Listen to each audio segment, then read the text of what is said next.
방송국에서 쓰라고 그러네.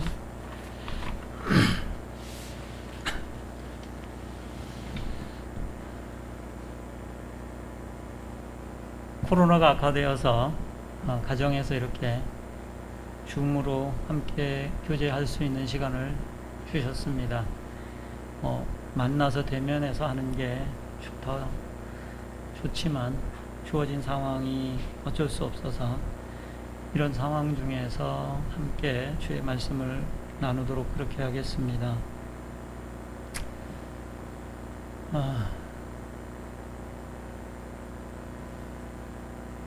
지난번에 제가 함께 교제한 내용에 대해서 기억이 나시는지 모르겠습니다. 시간이 지난주 들은 말씀도 참 기억하기 어려운데 벌써 한 달 이상 지났는데 제가 묻는 제가 잘못이겠죠? 아닌가요? 지난번에 저는 이제 하나님 나라에 대해서 하나님 나라가 어떤 것인가를 중심해서 좀 말씀을 들었습니다. 왕의 통치가 미치는 그곳이 바로 그 나라라고 말씀드렸습니다. 예수님께서 말씀하시는 하나님 나라는 예수님 자신이 왕으로 오셔서 회복시키셔서 그 왕권으로 다스리게 될 그 나라를 염두에 두고 말씀하셨습니다. 물론 광범위하게 말씀하자면 하나님 나라는 이 세상을 지으신 창조주 하나님께서 통치하시는 모든 것, 즉 우주의 모든 것이 하나님 나라라고 말할 수 있습니다. 하지만 예수님께서 말씀하시는 그 하나님 나라 천국은 사람의 타락 이래로 구속 사역을 통해서 구속하시고 구속받은 사람들이 그 하나님의 통치를 받아들인 사람들로 구성된 그 나라를 하나님 나라 천국이라고 말할 수 있습니다. 왕이신 예수님의 다스림에 복종하는 사람들이 있는 그 나라, 그것이 바로 하나님 나라라고 볼 수 있습니다. 벗어도 될까요?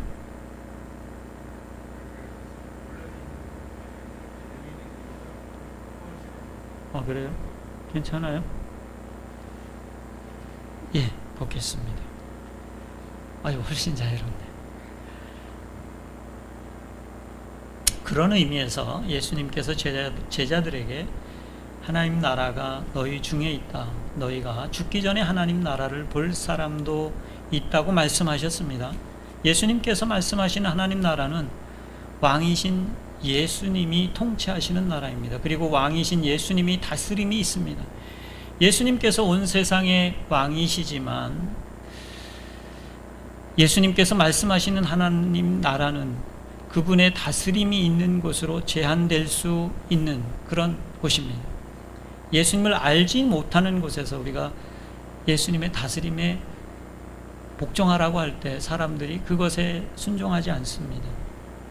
마지막에는 모든 사람이 예수 그리스도의 무릎 앞에 무릎을 꿇고 어떤 모양이든지 그분을 왕으로 인정하게 될 것입니다. 하나님의 나라는 그런 면에서 이미 우리 속에 와 있고 우리가 그 나라 안에 있습니다. 또 한 면에서는 그러나 하나님께서 온전히 다스리게 될 그 나라는 완전하지 않아서 그때 주님이 다시 오시고 그 미래에 성취될 나라로 또한 남아 있습니다. 고린도전서 15장 22절부터 26절을 보시면 아담 안에서 모든 사람이 죽은 것 같이 그리스도 안에서 모든 사람이 삶을 얻으리라. 그러나 각기 자기 차례대로 되리니 먼저는 첫 열매인 그리스도요 다음에는 그리스도 강림하실 때에 그에게 붙은 자요 그 후에는 나중이니 저가 모든 정사와 모든 권세와 능력을 멸하시고 나라를 아버지 하나님께 바칠 때라. 저가 모든 원수를 그 발 아래 둘 때까지 불갑을 왕노릇하리니 맨 나중에 멸망받을 원수는 사망이니라. 이렇게 말씀하고 있습니다. 하나님 나라는 예수 그리스도를 통해 마지막까지 하나님을 대적하는 원수인 사망의 권세 잡은 자를 완전히 멸할 때에 그때에 완성이 될 것입니다. 그날이 오기까지 하나님 나라는 아직 완성되지 않았습니다. 예수 그리스도께서 몸으로 다시 오셔서 다스리고 죽은 자들이 다시 일어나고 마귀를 완전히 멸하셔서 이제 사망을 종식시킬 날이 남아 있습니다. 그때까지 하나님 나라는 아직 완성이 아닙니다.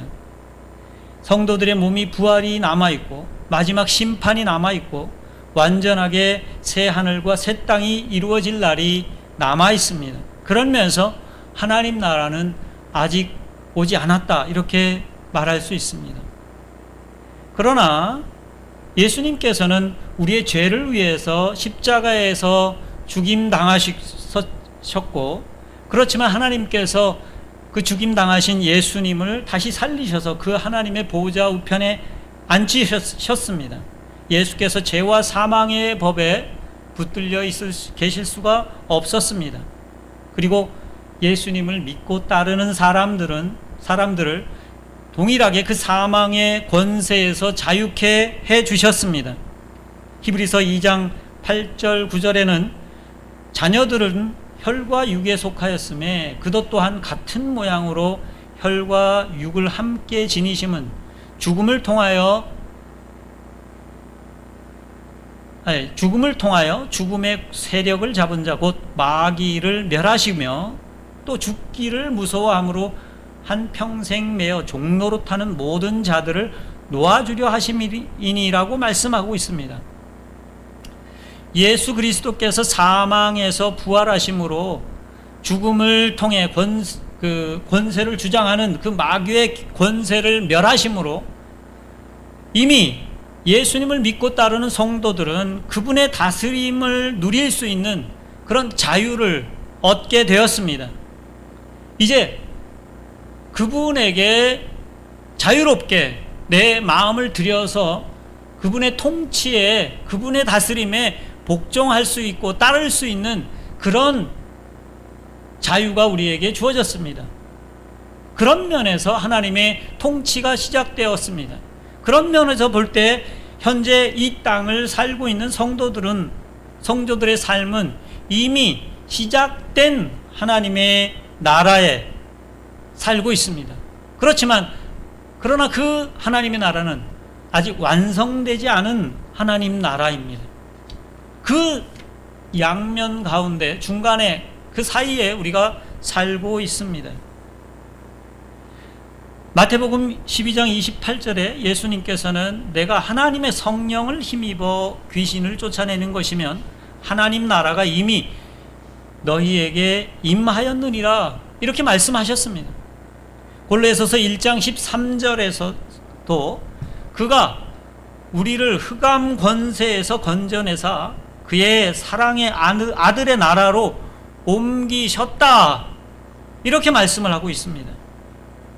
이런 면에서 이 성경에서는 분명히 우리는 하나님 나라에 이미 들어와 있고 아들이신 예수 그리스도의 통치를 받는 그 나라 속에 있다고 말씀하고 있습니다. 그 아들의 나라로 옮겨졌다고 말씀하는 것입니다. 그러나 그 나라는 다시 오실 그 아들이 다시 오셔서 완성하실 때, 그때 우리는 온전하게 그분의 다스림과 그분의 나라를 누리게 될 것입니다. 성도들은 그때 완전한 하나님 나라를 누리게 될 것입니다. 그러나 이 땅에 사는 현재 이 순간에도 이미 하나님 나라의 백성으로 하나님의 나라를 누릴 수 있는 그러한 자격이, 권세가 우리에게 주어졌습니다.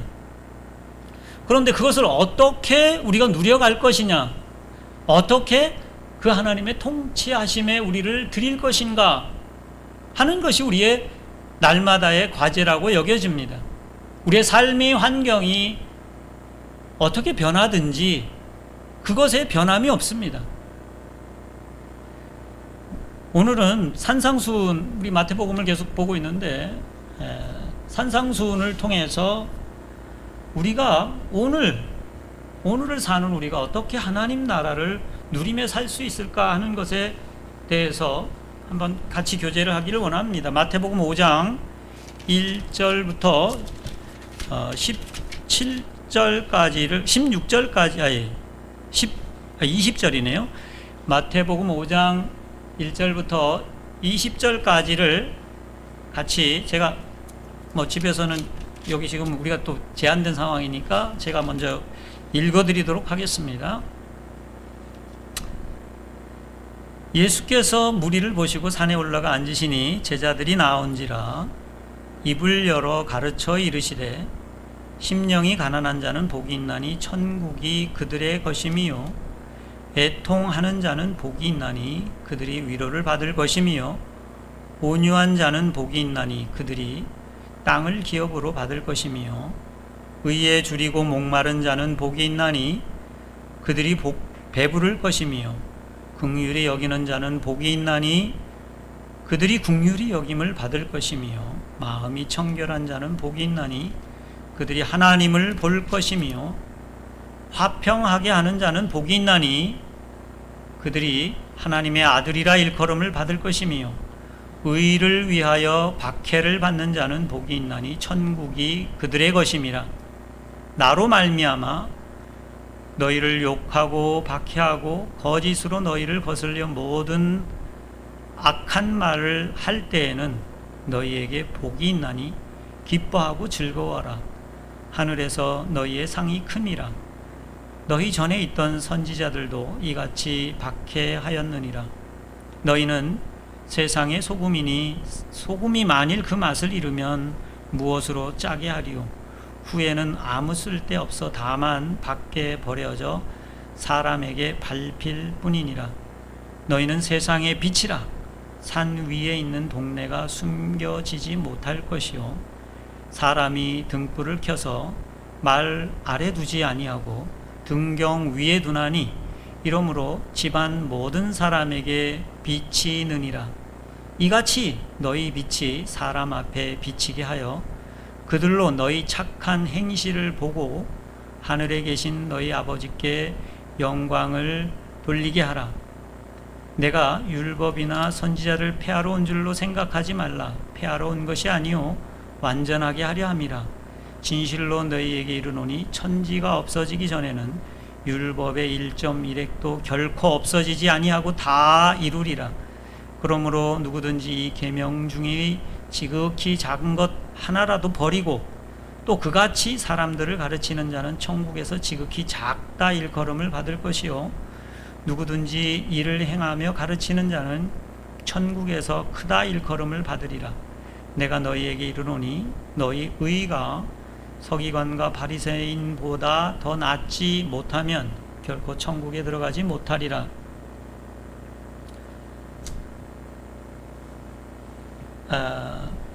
산상수는 이거 잘 아는 대로 마태복음 5장에서 7장까지 말씀입니다. 마태복음의 이 산상수는 산상수훈을 제가 오늘 사실은 이 5장부터 7장을 다 말씀을 같이 살펴볼 텐데 여러분이 산상수훈을 읽으실 때 얼마나 자주 성경 이 마태복음의 산상수훈을 접하는지 모르겠습니다만 여러분이 산상수훈을 읽으실 때 읽으면서 어떤 느낌이 드십니까?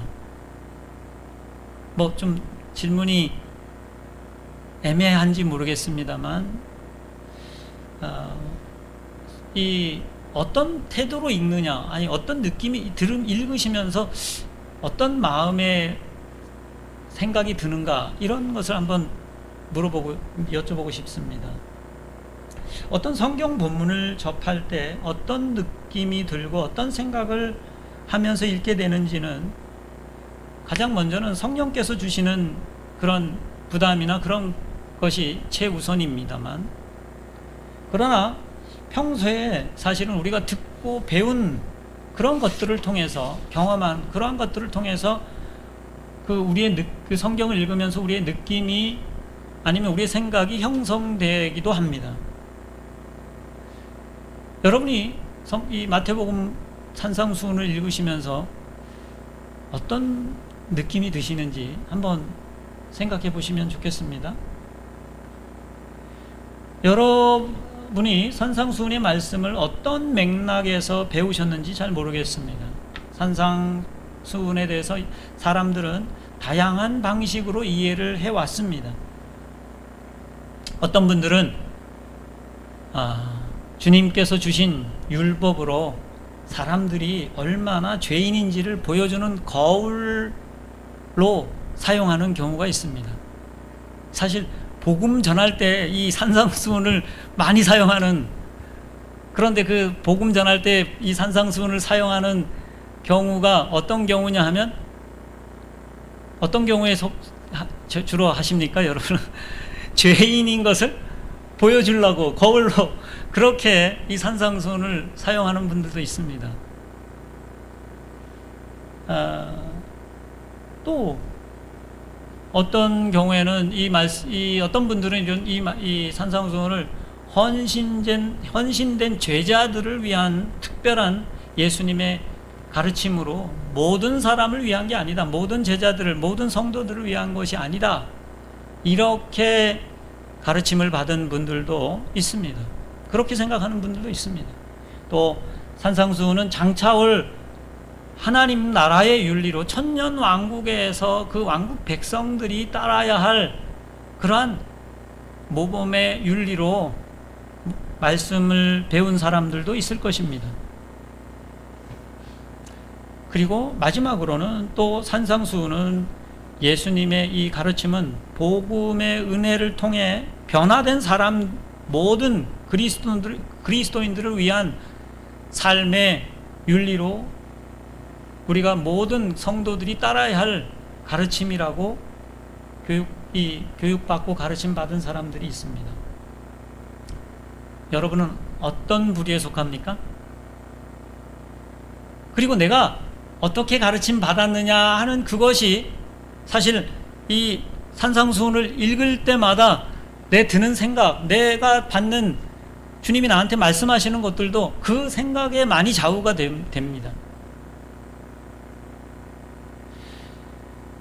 그런데 마태복음 전체적으로 볼 때 5번에 걸쳐서 이제 사실 예수님이 말씀하신 것들을 집중해서 이렇게 기록을 하고 있습니다. 5장에서는 산상수훈, 5장에서 7장까지는 산상수훈, 10장에서는 제자들을 택하시고 제자들에게 하시는 말씀, 13장에는 천국 비유라고 불리는 장에 그 예수님의 말씀을 따로 모아놓았고, 18장에서는 하나님 나라의 공동체의 특징, 거기서 어떻게 살아야 할지를 말씀하시는 부분이 있고, 마지막 5번째는 23장 24절에서 마지막 때에 대한 말씀들이 있습니다. 그런데 그런 말씀들은 주로 대상이 분명합니다. 누구에게 이렇게 말씀하시는지가. 이 산상수훈, 이 말씀은 누구에게 예수님이 하시는 말씀입니까? 마태복음 5장 1, 2절을 한번 보시면, 예수께서 무리를 보시고 산에 올라가 앉으시니 제자들이 나온지라 입을 열어 가르쳐 이르시되, 이렇게 말씀하고 있습니다. 예수님께서 산상수훈을 말씀하시는 대상이 누구인지 좀 알 수 있습니다. 누구입니까? 예수님께서는 공생애를 시작하시면서 선포하신 일설이 회개하라, 천국이 가까웠다, 이렇게 말씀하시면서 갈릴리를 두루 다니면서 천국 복음을 전파하셨습니다. 그리고 그를 따르는 사람들에게 가르치신 내용으로 처음에 그 마태복음에 기록하는 내용이 바로 이 하나님 주님의 말씀의 일설이 주로 큰 내용을 담고 있는 것이 산상수훈입니다. 누구에게 가르치셨습니까? 좀 애매한 부분이 있긴 하지만, 무리가 나와 왔는데 무리를 보시고 산에 올라가셨다, 이렇게 말씀하시고, 그리고 그 다음에 이어지는 말씀은 뭡니까? 제자들이 나온지라 입을 열어 가르치시되, 이렇게 말씀하고 있습니다. 제가 물론 무리가 다 들을 수 있도록 그렇게 말씀하신 것이 분명합니다. 그렇죠? 그런데 7장 마지막 부분에 보면, 이 산상수훈이 끝나는 마지막 부분에 보면은 7장 28절에 예수께서 이 말씀을 마치심에라고, 이제 이게 보통 그 예수님이 하신 말씀을 기록하는 그 5가지에서 말씀이 끝날 때 이 마태 저자를 통해서 하는 표현하는 방법인데, 예수께서 이 말씀을 마치심에 이렇게 기록하고 있고, 이 전체적인 말씀 전개를 통해서 이 그 7장 28절과 29절에 무리들이 그의 가르치심에 논란이, 이는 그의 가르침이 권위 있는 자와 같고 그들의 서기관과 같지 아니함일러라, 이렇게 말씀하고 있습니다. 여기 보면 예수님이 가르치심에 대해서 반응을 적은 것을 보면 무리가 초점이 되고 있어요. 무리들에 대해서. 그리고 그 무리들이 그 가르침에 놀랐다, 이렇게 말씀하고 있습니다. 그리고 그 놀랐다라는 이유를 뭐라고 말씀하고 있습니까? 놀란 이유에 대해서 그의 가르치시는 것이 서기관이나 아니면 서기관들이 가르치는 것과 같지 않았다, 이렇게 말씀을 하면서 그것에 이렇게 놀라는 권위가 있었다, 그렇게 말하고 있습니다.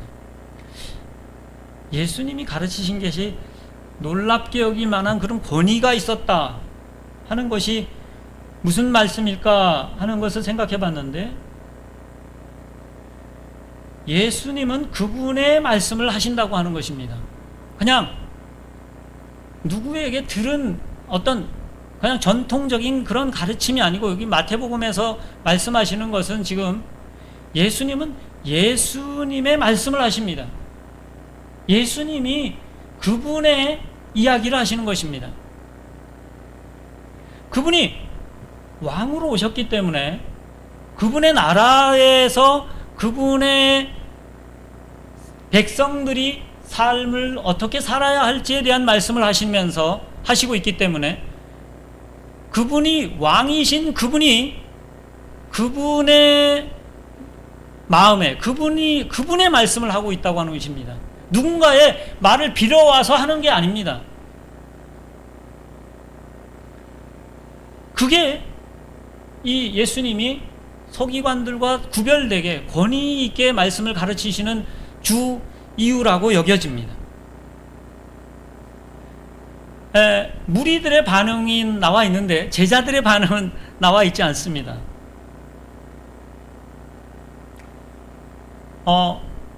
그리고 그 무리들이 예수님을 좇았느냐 할 때, 나중에 가면 무리들은 사실 거의 다 떠납니다. 정말 이 예수님이 가르치신 말씀들이 들어간 사람들은, 이 말씀에 대해서 반응을 보이는 사람들은 정말 그 나라의 백성으로 그분을 따르는 사람들에게 그 사람들의 귀에는 들렸습니다. 사실 예수님이 하신 이 산상수훈의 말씀은 그분을 따르는 모든 제자들에게 하신 말씀이라고 여겨집니다. 물론 그것을 들은 사람들은, 거기에 나와 있는 무리들이 들었지만, 그것을 듣고 놀랐지만, 그 들은 말씀에 반응을 보이면서 살아가는 사람들은 그들을 그냥 무리 대중이 아니었습니다. 예수 그리스도를, 그 말씀들을 듣고 그에게 반응을 보이는 사람들이었습니다.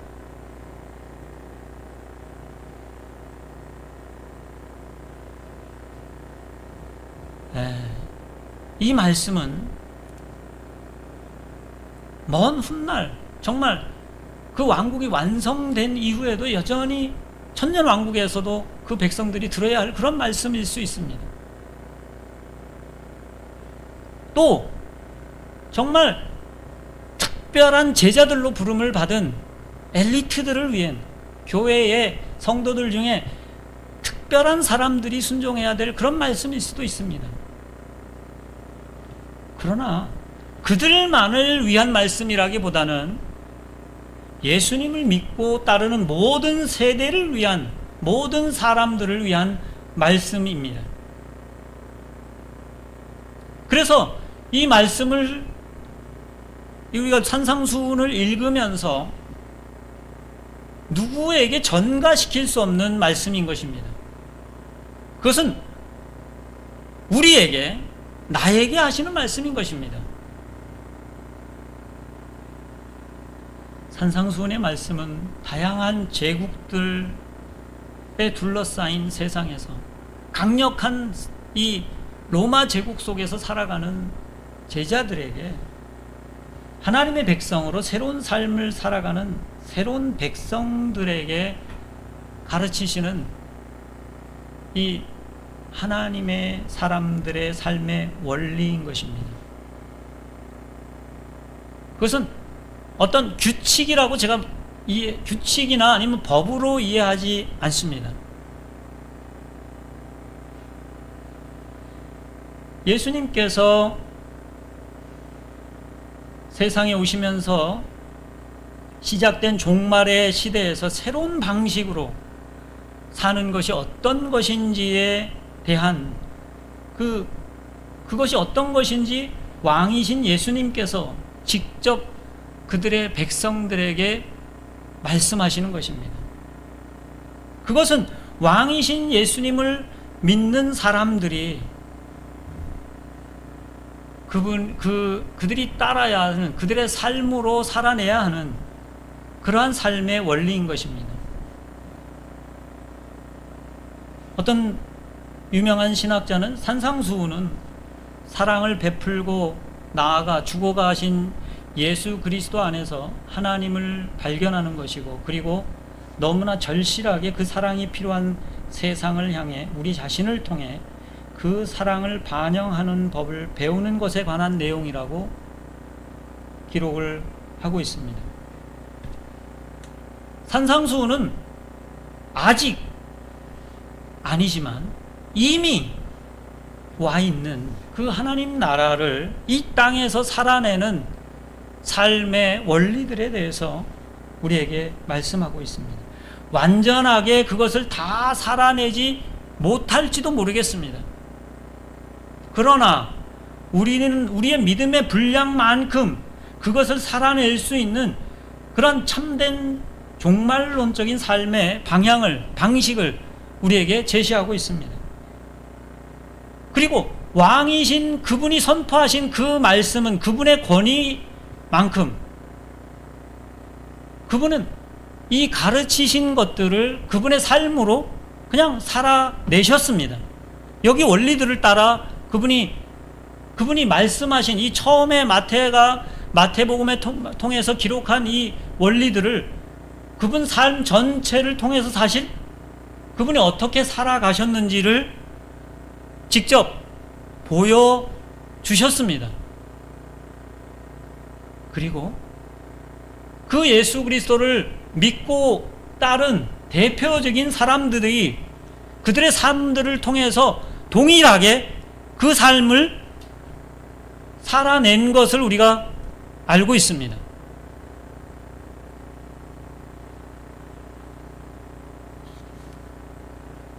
그런 면에서 이것은 어떤 특별한 사람들을 만을 위한 것이 아니라, 물론 그들도 해당되고 특별하다고 여기지 않는 사람들에게도,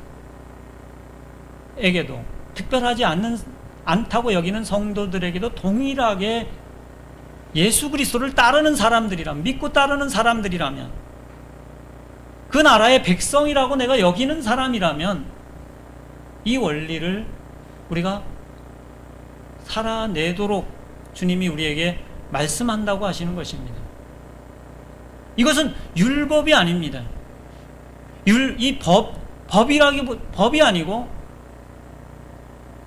만약에 이게 율법이라처럼 말씀한다고 하면 우리는 그 순간 모두 다 정죄에 빠질 것입니다. 하나님 나라의 법 이렇게 정한다면 우리는 그 정죄에서 벗어날 수가 없을 것입니다. 그러나 주님이 여기서 말씀하시는 것들은 근본적으로 그 하나님 나라의 법을 다 풀어서 설명하지 않습니다. 제가 볼 때는 몇 가지들을 지목하시고 그것을 풀어서 어떻게 적용하시는지, 어떻게 살아야 하는지를 몇 가지 예증으로 든다고 여겨집니다. 그런 관점에서 마태복음 이 5장부터 7장의 내용을 전체를 한번 살펴보기를 원합니다. 시간이 얼마큼 될지 모르겠지만, 먼저 예수님께서 복 있는 사람에 대해서 말씀하고 있습니다. 어떤 사람이 복 있는 사람입니까? 예수님께서 말씀하시는 복은 1차적으로 여기 팔복 혹은 구복이라고 말씀하시는데, 이 복에 복 있는 사람이 어떤 사람이냐 할 때 마음에 대한 것에 대해서 말씀을 하고 있습니다. 마음의 태도에 대한 말씀입니다. 주로 내가 어떻게 해서 그 복을 얻어내는 그런 수단이 아닙니다. 사실은 복 있는 사람은 그런 삶을 살아내는 사람인 것입니다. 그런 마음의 태도가 있는 사람입니다. 우리는 그것을 조건처럼 말하지만 사실은 조건이라기보다는 그런 마음이 있는 사람은 그런 복을 누리는 사람이라고 보는 것이 더 가까우리라고 여겨집니다. 이걸 갖다가 내가 이렇게 해서 복을 얻겠다, 그래서 내가 하나님의 나라를 보고 하나님의 나라에 들어가고 하나님의 자녀를 아들이라고 칭함을 받으려고 그렇게 애써서 얻는 것이라면 이건 불가능한 일입니다. 사실은 마음의 태도가 결정된 사람들에게 이것을 말하는 것입니다. 그분이 어떤 분인지를 듣고 그분을 향해서 마음이 이미 넘겨진 사람들, 그건 제자들입니다. 제자들, 성도들입니다. 사실 마음을 얻는 일입니다. 주님이 우리를 향해서 하시는, 하나님께서 우리를 위해서 하신 모든 일들은 사실 우리의 마음을 얻는 일이었습니다. 그렇지 않습니까? 그분이 우리에게 표현한 사랑은 우리의 마음을 얻는 일이었습니다.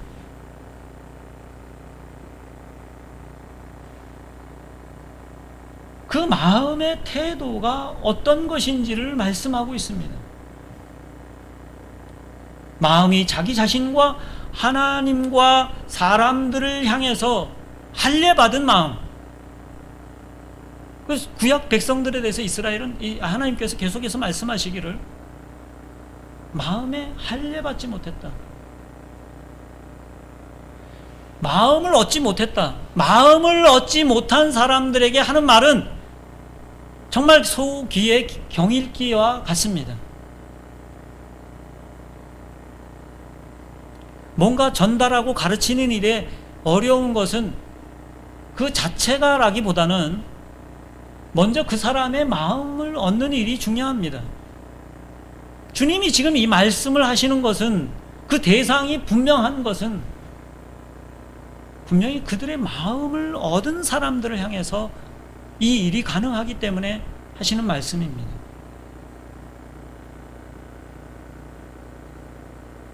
여기에 제시된 그러한 이 마음의 상태는 그 시대, 당 시대에 생각하는 그 마음, 그거랑 전혀 다르지 않습니까? 그거 완전 뒤집어 놓는 거 아닙니까? 마음이 갈려서 뒤집어진 사람들에게 지금 하는 말씀입니다. 이것이 첫 번째 원리입니다. 두 번째로 5장 15절부터 47절, 5장 15절부터 47절 말씀, 하나님의 율법에 대한 얘기를 하고 계십니다. 하나님 나라의 백성으로 사는 삶은 하나님의 율법을 성취하는 삶입니다. 예수님께서는 율법이나 선지자를 폐하러 오신 것이 아니라 완전하게 하기 위해서 오셨다고 말씀하셨습니다. 그리고 그 중에 하나라도 작은 것이라도 버리거나 그렇게 가르치는 사람은 천국에서 지극히 작은 자라고 말씀하고 있습니다. 그러면서 서기관과 바리새인들의 의보다 낫지 않으면 천국에 들어갈 수 없다고까지 말씀하십니다. 이게 율법으로 적용되면 천국에 누가 들어가겠습니까? 그러면서 율법의 몇 가지를 이제 가져옵니다. 살인하지 말라, 간음하지 말라, 맹세하지 말라, 눈은 눈으로, 이는 이로 갚아라. 그 다음에 원수를 미워하라. 뭐 이런 율법 조항들에 대해서 몇 가지를 말씀하면서 예수님은 이것을 새롭게 어떻게 이해하고 적용할 것인지에 대한 말씀들을, 새로운 기준들을 말씀해 주고 있습니다. 이러한 율법을 말씀하시면서 새롭게 제시하는 기준은 하나님의 온전하심과 같이 너희도 온전하라 하는 것이 결론입니다. 이러한 예수님의 가르침은 하나님 나라의 새로운 율법으로 제시하는 것이 아닙니다. 우리가 이것을 행함으로 내가 온전하게 되었다.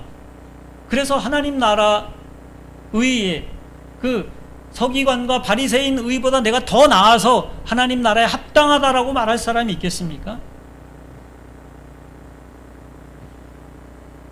그런데 여기서 주님이 계속해서 이 율법들을 몇 가지 예로 들어서 말씀하시는 것을 자세히 살펴보시면 율법이 말씀하고 있는 핵심적인 가치, 근본적으로 율법을 가르치시면서 하나님께서 이스라엘에게 율법을 가르치시면서 이스라엘 백성들이 들어야 할 그 핵심적인 가치에 대해서 사실은 계속 언급하시는 것을 볼 수 있습니다. 그 핵심적인 가치가 뭡니까? 예수님께서는 이후에 한 율법사가 예수님을 찾아와서 율법 중에 어느 게 가장 크냐고 질문했을 때 뭐라고 말씀하십니까? 첫째는 하나님을 사랑하시는 것이고 이웃을 내 몸과 같이 사랑하는 거라고 말씀하셨습니다. 하나님의 백성이 이 땅에서 율법을 성취하며 율법을 가르치는 서기관들과 율법을 제대로 준수한다고 생각하는 바리새인들보다 의보다 더 나은 삶의 그 원리가 무엇입니까? 예수님께서는 그 핵심적인 가치를 언급하시면서 사실은 그 지금 몇 가지, 5가지 여기서 몇 가지를 말씀하시는데 그것은 이웃을 사랑하고 하나님을 사랑하는 것, 물론 하나님 사랑에 대해서는 크게 언급이 있지 않습니다만 이 땅에서 사람들을 사랑하면서 사는 것이 어떤 방식으로 되어질 것인지에 대한 말씀으로 여겨집니다.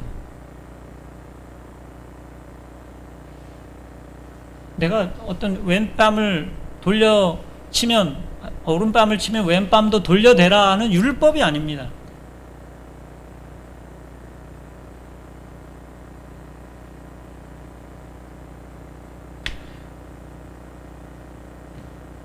예수님께서 몇 가지 율법을 반전시키면서 말씀하시는 내용은 사람들을 정죄하여 죄인인 것을 보이려고 하신 것이 아니라 율법의 핵심인 하나님을 사랑하고 이웃을 사랑하는 것이 어떤 것인지를 어떤 예시적인 측면에서 말씀하시는 것으로 여겨집니다. 그리고 그것을 원리로 사는 것이 하나님의 백성의 삶이라고 말씀하시는 것입니다. 예수님께서 이렇게 사셨고 예수님을 만나서 변화되어 이러한 예수님을 따르던 사람들도 그렇게 살았습니다. 그 대표적인 사람인 바울도 로마서 13장 10절에 사랑은 이웃에게 악을 행하지 아니하니 그러므로 사랑은 율법의 완성이라고 이렇게 말씀하셨습니다. 어떻게 사랑할지가 하나님 나라의 백성들의 최고의 고민거리가 되는 것입니다. 이것이 두 번째 원리입니다. 하나님의 법은 사실 이 원칙이 기본 법입니다. 세 번째로 6장 1절부터 18절 말씀을 보겠습니다. 세 번째 원리는 신앙생활에 대한 것입니다. 성경을 다 읽을 수가 없기 때문에 여러분이 산상수훈을 다시 한번 쭉 읽어보시면 좋겠습니다. 말씀을 들으신 이후에 모든 종교 활동의 1차적인 문제는 하나님과의 관계의 문제라고 하는 것입니다. 하나님과의 관계의 문제라는 것입니다. 종교적인 활동은 사람을 위해서 아니면 사람에게 보이기 위해서 사람의 눈을 의식하기 위한 것이 아니라는 것입니다. 그것은 나랑 하나님과의 관계의 문제라고 하는 것입니다. 내가 행하는 모든 종교적인 활동, 신앙생활의 활동의 근본적인 동기는 하나님 한 분 앞에서 행하는 것입니다. 예수님께서 이것을 말씀하시면서 선행을 하는 것, 기도하는 것, 금식하는 것, 이 세 가지를 예로 들어서 말씀하시는데 그 핵심 내용은 사람에게 보이시려고 하지 말아라. 여기에 초점이 맞춰져 있습니다. 그냥 하나님이 아신다. 하나님께서 내 유일한 관객이다. 여기에 초점을 두고 말씀하시는 것입니다. 이 골방에서 기도하라 그래갖고 난 그게 율법처럼 기도할 때는 꼭 골방에서 기도하는 거 아니지 않습니까? 특별히 당시에 종교 지도자들이 있었고 그들이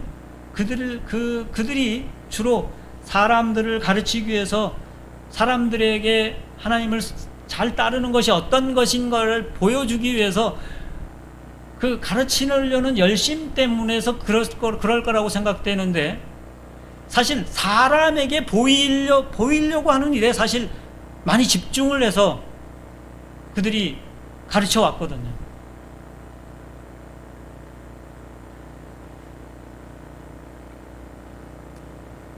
근본적으로 하나님을 섬기기 위한 것이 아니라 내가 무엇인가 하고 있다는 것을 보이기 위한 것으로 전락해버린 그 가르침들에 대해서 예수님은 뒤집어 말씀하시는 것입니다.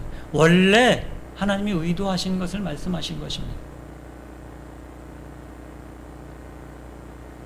나랑 하나님과의 관계 앞에서 내가 주님을 섬겨가는 것이고 신앙생활을 하는 것이라고 말씀하는 것입니다. 이것이 세 번째 원리라고 여겨집니다. 네 번째로 6장 19절에서 34절 말씀입니다. 이것은 핵심적인 얘기는 하나님이 내게 주신 것들을 내가 사용함에 있어서 우선순위의 문제를 다룬다고 여겨집니다. 이것을 위해 예수님께서는 돈과 의식주와 내일 일에 대한 염려에 대한 얘기를 하고 계십니다. 내가 뭔가 소유하고 저축하고 더 가지려고 하는 목적이 무엇인가? 왜 그 일을 하는가? 하는 것입니다. 우리의 염려의 핵심이 무엇입니까?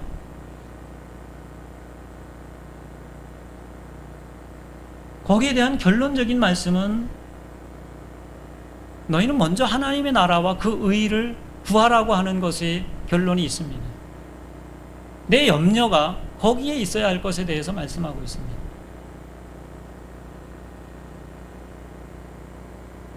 우리가 그 일을 위해서 사실은 내 마음에 관심이 초점이 있기를 원한다고 말하는 것입니다.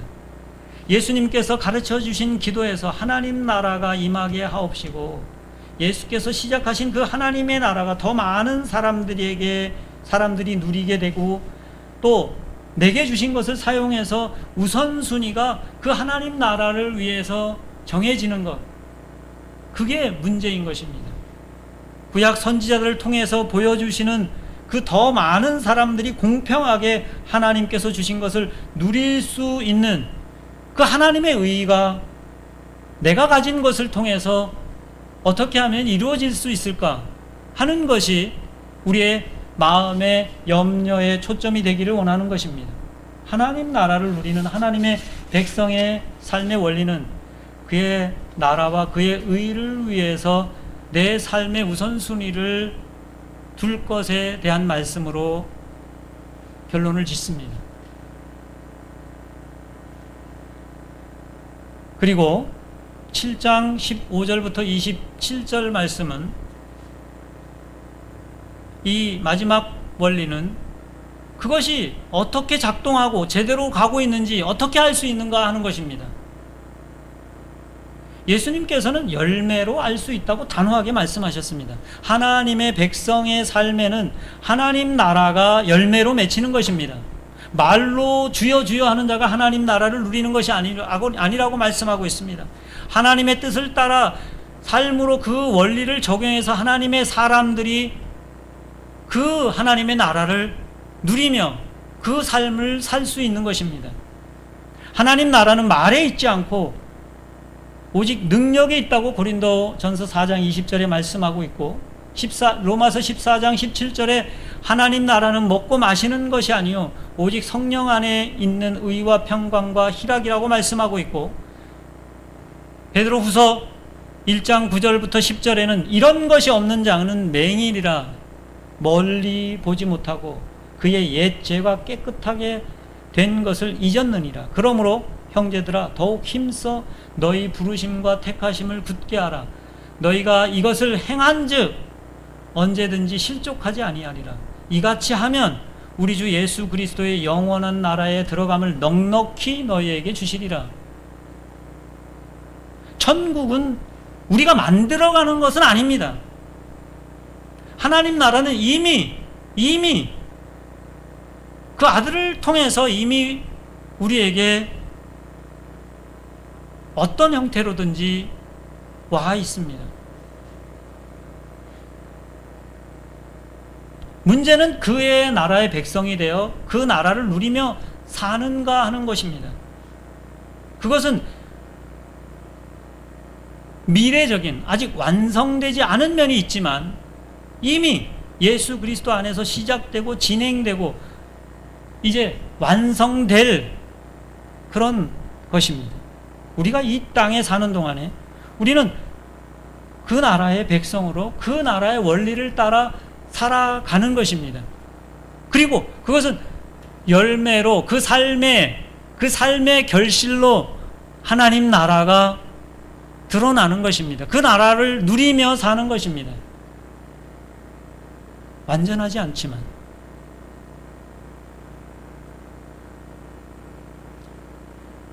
어떻게 이 일이 가능할까요? 7장 7절부터 12절 말씀에 초점이 있다고 여겨집니다.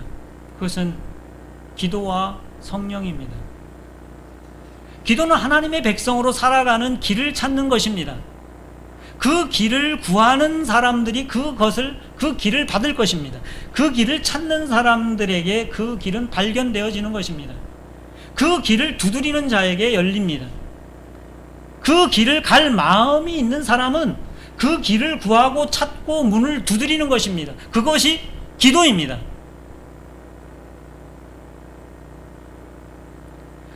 누가복음 1장 13절에는 마태복음에서 유사한 말씀을 인용하시면 같은 비슷한 말씀에 너희 하늘 아버지께서 너희 구하는 것에 성령을 주시지 않겠느냐 이렇게 말씀하고 있습니다.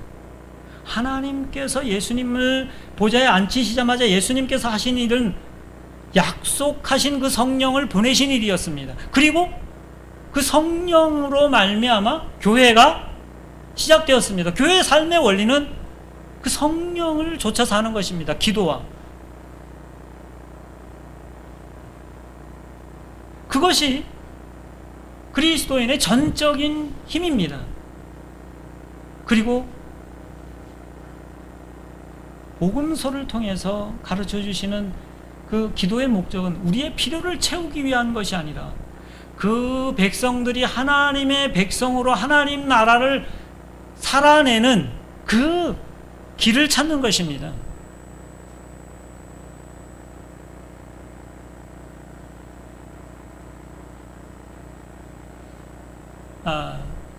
저희 말씀을 준비하면서 우리 넷째에게 물어보았습니다. 야, 너 요즘 어떻게 지내냐? 이렇게 물어봤더니만, 제가 사실 이게 전할 때마다 쉽지가 않아서 뭐 고민을 많이 하면서 뭔가 좀 이렇게 답을 얻을까 해서 넷째한테 물어봤는데, 너 어떻게 지내냐? 이렇게 물었더니만 감사하게도 넷째가 눈물을 글썽이면서 자기 이야기들을 좀 했습니다. 아빠, 저는 제가 지금까지 마치 생명을 연장하기 위해서 연명 치료를 받는 그런 사람처럼 사는 것 같아요. 그 있지 않습니까? 음식을 직접 먹지 못해서 목에 그냥 고무옷으로 음식을 내 살만큼 그냥 받아서 생명을 유지하는 그 정도.